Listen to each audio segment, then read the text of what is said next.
여러분, 지금 그 한일 이제 정상회담이 있죠. 그런데 일각에서는 왜 더 사과를 해야 되는데 왜 사과를 안 받고 손해보는 외교를 하느냐 이렇게 얘기를 합니다. 그래서 사과를 왜 계속 받아야 하는가?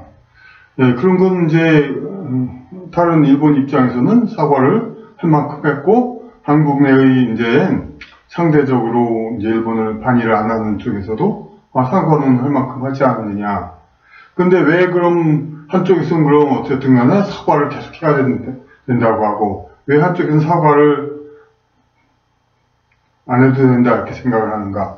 이제 한국의 이제 상대적인 이제 그 비반일 세력은 그냥 이제 단순히 일단 사과를 뭐 그 정도면 받았고, 그리고 뭐 더 소수의 의견일 수도 있습니다만 경제적으로나 무슨 우리나라 발전 과정에서 일본이 그러니까 근대화 그런 거에 기여하지 않았느냐, 뭐 안 할 수도 있고 할 수도 있고, 일본이 아니었다 해도 물론 근대화 될 수 있고 그렇지만 어쨌든 그 시대로서는 그럴 수밖에 없던 거. 이제 누가 해도 했을 일이지만은 어쨌든 그랬다는 얘기가 하여튼 그런 거고, 그 일본 입장에서는 뭐냐면은 일본은 이제 우리가 미국하고 똑같이 이제 미국이래 우리와 똑같이 이제 2차 대전 이후 미국의 영향권 내에 들어섰는데 기독교 전파를 하려는데 기독교 전파가 이제 한국은 많이 됐습니다만 일본은 전파가 잘 안 됐어요. 그런 건 뭐냐면은 일본은 그 자체의 어떤 신도라고 하나 그것이 있기 때문에 어떤 인간의 물질 세계 이상의 어떤 신적인 그 존재 그런 여러 가지 그거에 대해서 그렇게 뭐 그 미혹을 갖거나 그냥 어지러워하는 그런 사람들이 많지 않은 겁니다. 그래서 이제 그 자체 내 신앙으로도 영적 세계는 이렇고 인간 세계는 이렇게 돌아가고 있구나 그걸 믿는 사람들이 많기 때문에, 그러니까 그 기독교의 특징 중에 하나가 이제 사실 이제 뭐 엄밀히 따지면 뭐 인정 안 하는 것은 아닙니다만 그래도 환생윤회 이런 걸 갖다가 이제 가르침의 도구로는 쓰지 않죠. 그러니까 하지만 그 대부분의 종교는 그걸 인정하고 이제 그걸 이제 그 가르침의 용도로 씁니다. 그런데 일본에 그러면 그 일반 기독교인이 아닌 많은 사람들은 그 전통적인 그런 이제 환생과 윤회 그런 영적인 거를 이제 그 표면적으로도 다 이제 인정한다는 얘기가 되는데, 그렇게 얘기한다면은 그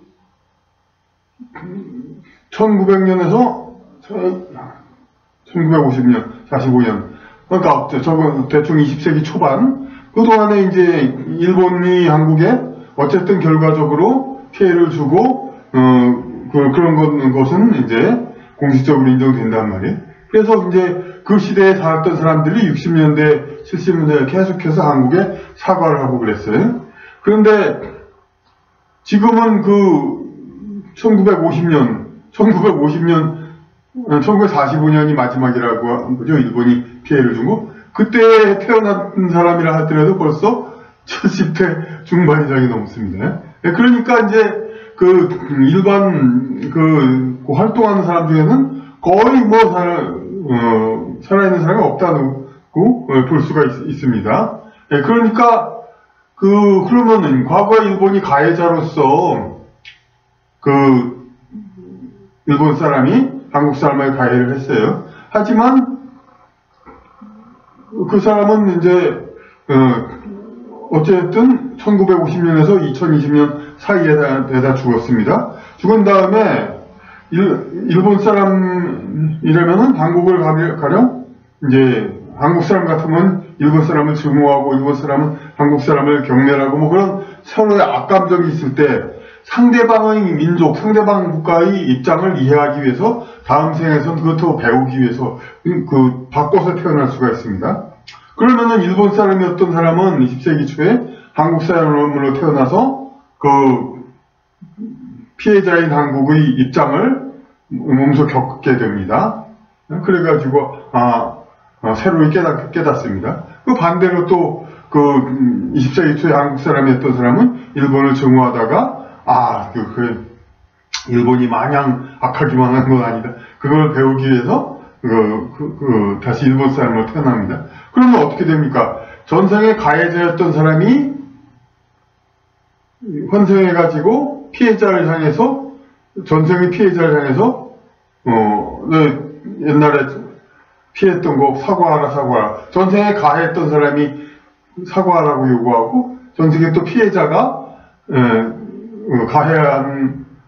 했다는 나라에 태어나서 사과를 하라 그런 요구를 자꾸 받게 됩니다. 그러면 이건 불합리하죠. 인과응보의 원칙상 이제 일본에서 이제 물론 일본에서 있던 사람이 살았던 사람이 한국에 태어나서 한국인의 입장을 이해해가지고 정말 사과해야 되는구나 그렇게 생각을 했기 때문에 일본에 사과한다 요구할 수는 있습니다. 하지만 그것은 이제 어떤 원칙 이념 그런 면에서 이해를 한다는 것이지 지금 일본에 살고 있는 사람한테 사과하라 이거는 좀 인과응보상 맞지가 않죠. 그러니까 결국 이제 일본은 어떤 생각을 하고 있냐면 이제 그 시대에 태어난 사람은 다 죽었고 그러니까 그 시대 사람들인 지금 태어난 세대들은 가해자들이 아닌데 그 사람들이 왜 사과해야 되느냐 그것은 다 끝난 일이다 이렇게 보는 게 일본의 시각입니다. 그러니까 이런 이제 전생윤회 이걸로 이제 한국에서도 이제 좀 생각을 하면 이해를 하겠습니다. 그러면 또 왜 한국의 상당수 일부인지 상당수인지 사람들은 계속해서 일본에 사과하라. 근데 이제 그러느냐. 그러면 그거는 이제 일본을 이제 척을 제한다라고 하는 사람들, 제가 좀 과격하게 얘기할 때는 여진족 계열들, 그런 사람들은, 후예들은, 일본과 척을 제야. 그래야 이제 대륙에서 이제 중국, 러시아만 상대하고 한국이, 그러면 당연히 북방, 대륙 사람들, 그런 사람들은 더 활동이 넓어지고 더 유리해지죠. 그러니까, 일본과 척을 제야 자기네들이 유리하기가 그런다. 이렇게 얘기하지만, 그렇게만 전부 생각할 게 아니라 또 그들의 입장을 생각을 해야죠. 조선 여진족 북방 계열 사람들은 이제 고려 시대 때까지도 그렇게 했다가 이제 이성계에 의해서 고려를 점령해가지고 고려의 이제 개국 공신인 계층이 됐습니다. 이성계의 이질환, 통질환인지 그런 사람들하고 여진족을 많이 조선 건국에 도움이 됐다는 건 역사적 사실이죠. 그런데 이제 마찬가지로 볼까 함경도 지방은 고려 때까지 우리 땅이었는데 고려가 이제 함경도 지방에 점령됨으로써 이제 하나의 나라가 됐습니다. 이건 마치 중국의 원나라, 청나라가 원나라 몽고 지역은 중국 땅이 아니었는데 몽고가 원을 점령해가지고 그 전체가 한 나라가 됐고 청나라, 만주는 원래 중국 땅이 아니었는데 청나라, 만주가 중국을 점령하니까 만주까지 중국 땅이 되고 이런 거나 똑같은 원리입니다. 그러면 원나라의 몽고족과 청나라의 만주족은 만주족, 여신족이죠. 건국이 된 다음에 전부 귀족으로 대우를 받았습니다. 무술 이제 그걸로 싸운 공로를 인정받아가지고.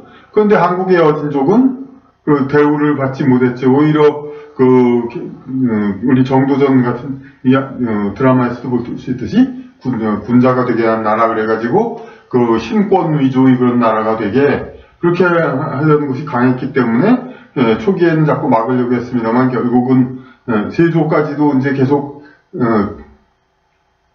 신하들을 이제 세조가 왜 단종을 이제 왜 세우려고 하고 왜 세조가 자기가 왕이 되려고 하냐. 그거는 이제 그 명분상의 문제가 아니라 단종을 세운다는 것은 어린 왕을 세워서 신하들이 주로 나라를 다스리는 그런 신권 정치를 하는 것이고, 그 세조는 왕권 정치 다 자기가 통치할 수 있는 왕권을 장악하기 위해서 그런 것이다.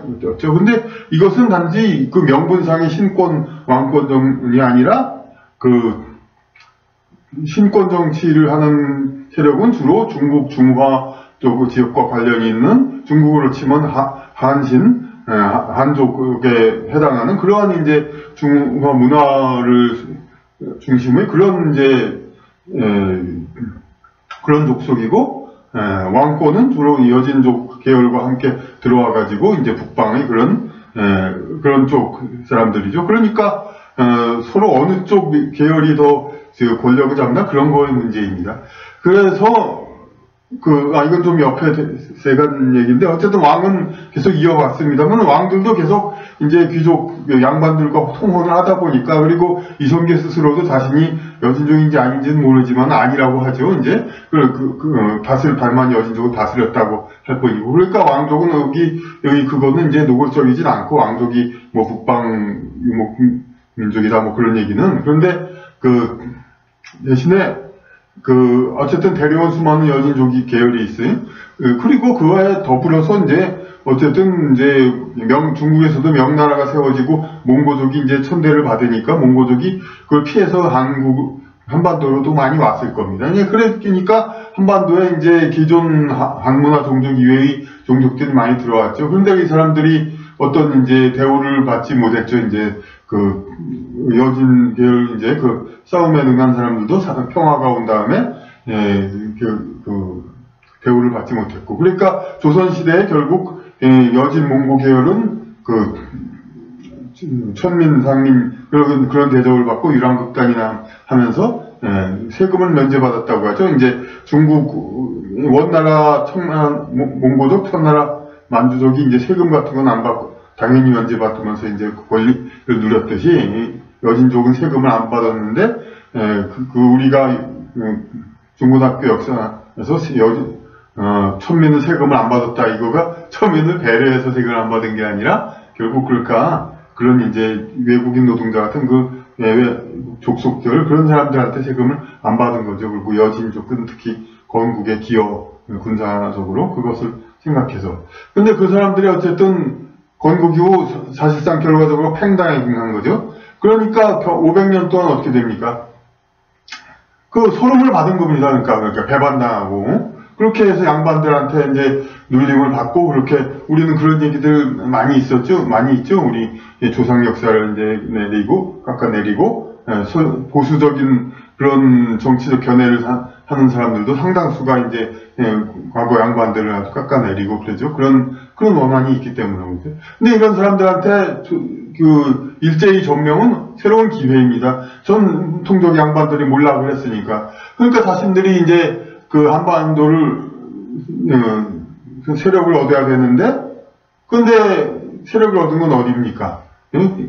양반들은 망했지만은 토착외구라고도 할 수 있는 일본과 어쨌든 인연이 깊고 일본과 좀 융화가 잘 되는 그런 부류들, 토착외구 후예라고도 볼 수 있고, 여러 가지 어차피 이제 한반도 남부는 외인들과의 통혼도 있고 여러 가지 그런 교류가 있었으니까, 그런 사람들이 일제시대 때는 권력을 얻었죠. 그러니까 우리는 이제까지도 계속 친일파 청산이 안 된다, 그런 얘기는 결국 일제시대 때 상대적으로 일본과 가까운 그런 부류의 족속의 사람들이 재벌도 일구고 여러 가지 권력과 기득권을 이루어졌기 때문에, 그것을 계속 억울해하기 때문에 그런 겁니다. 그런 북방계열 사람들이. 그러니까 북방계열 사람들은, 그러니까 이 조선이 망한 건 좋다 이거야. 근데 조선이 망했는데 이것을 계속해서, 그러니까 우리 한반도 내에서 그냥 정정당당한 자기들이 싸움으로 하면은 자기들이 권력을 다 잡을 수 있었죠. 그런데 일본이 이제 장악해가지고 결국은 오히려 독립운동을 하는 사람들은 전부 북방으로 피난을 갔죠. 만주로. 그리고 사실 독립운동도 그 홍합나철의 독립운동이 시작하면서 발단은 우리 대종교의 소위 그 여러 가지 문서라든지 이런 건 다 한문으로 되고 전통 양반이었지만은 거기서 무슨 금나라도 우리 민족의 역사에 우리 포함된다니 뭐 그런 식으로 해가지고 북방민족들의 역사들이 대종교에 많이 침투해가지고 이제 변화됐죠. 네, 그러니까 그 북방민족의 어떤 한이 얼마나 있다는 걸 알 수 있습니다. 그래서 독립운동 시에 계속해서 그러니까 만주에서 독립운동을 했었죠. 그런데 그러다가 이제 물론 이제 중화 쪽의 독립운동도 있었기 때문에 그 상해 임시정부로 갔습니다만은 처음에는 만주로도 많이 가려고 했었죠. 그리고 지금도 만주 쪽의 독립운동을 상대적으로 많이 이제 떠올리는 것이 많고. 그러니까 결국은 북방 계열 사람들은 일본의 원한이 왜냐하면 지금도 그 피해가 현재 진행형입니다. 왜냐하면 지금 이제 북방 계열 사람들이 일제시대 20세기 초 그렇게 조선이 망하고 권력을 얻을 그런 기회를 일본이 빼앗았으니까 그런 것이죠. 그러니까 그런데 그것은 아직도 반드시 그 정당성만 계속 얘기할 수 있는 게 아닌 게 사실상 지금 와서 여진 계열 사람들이 상당히 장악을 하고 있습니다. 왜냐면은 우리가 한자 2000년 동안 써왔던 걸 거의 못 쓰게 지금 억압이 되고 있고, 그리고 이제 상대적인 그런 계열 사람들이, 그러니까 비교적 소수의 사람들이 어쨌든 거대 정당을 장악하고 있고, 그렇게 해서 이제 그리고 여러 가지 일제시대 1920년 문화정책도 그렇고, 그런 게 전부 다 일본도 전통 양반들이, 전통 문화들을 한국에 중화와 공통되는 그걸 말살시키려는 목적은 일본도 똑같았기 때문에, 결국은 어찌 보면 또 일본 덕 때문에 오늘날 지금 여진 계열 사람들이 이렇게 권력을 잡고 이제 한국의 문화가 그렇게 이제 전통 중화에서 많이 벗어나서 그들에게 유리하게 된 것인데, 그들한테도 사실 지금 와서 크게 억울할 것도 없는데, 그들은 계속해서 어쨌든 성해차지 않은 거죠, 현재 상태는. 그러니까 계속해서 일본에 대한 어떤 피해의식은 계속 있어가지고, 사과하라. 그것이 끊임이 없는 겁니다. 당연히 지금 무슨 지명을 강제해서 그거 했다, 이것이 완전히 해결된다음에도 저는 하는 말이 그렇지 않습니까? 일본의 범죄가 발견된 걸 사과를 받아야 된다. 근데 앞으로도 또, 찾아보면 또 있지 왜 없습니까, 사실? 우리, 국내에서 생기는 국내 사람끼리 범죄도 자꾸 발견되는데, 그것을, 그러니까, 결국은 사람들은 또 다른 부실 또 해서 계속해서 일본과 척을 지고, 그렇게 하는 것을 계속 긴장관계, 마치 이제, 한국에서 지금은 돌아간지 어떤지 모르지만 하여튼 북한과 긴장관계를 이루듯이 일본과의 긴장관계를 원하는 그런 쪽이니까 계속 그런 거죠. 그러니까 이렇게 지금 말씀을 해서 좀 어쩐지 모르겠습니다만 우리가 일본은 왜 사과를 안 하고 한국의 일부는 왜 계속 사과를 받으려 하는가, 이거에 대한 이야기가 여기서까지 정리를 한 것입니다. 그러니까 여러분 이런 이제 한국 내의 이런 서로의 다른 의견, 이걸 가지고 무슨 민족 반역이니 무슨 다른 생각이 다르다고 그렇게 적대시하지 말고, 그냥 미국에서도 이제 흑인, 백인, 인디언이 있죠. 백인들은 미국의 역사가 뭡니까? 유럽에서 온 청교도 혁명이고 독립선언이고 200년 독립기념일부터의 역사다. 인디언은 뭡니까? 반만 년 오래된 역사를 가진 나라가 미국이죠. 흑인들은 뭡니까? 링컨은 노예 해방부터가 진짜 역사죠. 그러니까 인종, 그 나라를 구성하는 성분에 따라 다릅니다. 우리 한국도 당연히 외인과 친한 세력, 외인 후예 세력, 그리고 전통 고려 신라부 때 양반 계층 세력, 그리고 북방 여진 몽고 계열 세력, 이 입장에 따라 주변 나라와 여러 가지 한국에 대한 관점이 다른 건 당연합니다. 우리는 그것을 서로 인정하고 서로 그러니까 상처를 보듬고 서로 국내에서도 화해를 나가고 그래야 하는 것입니다.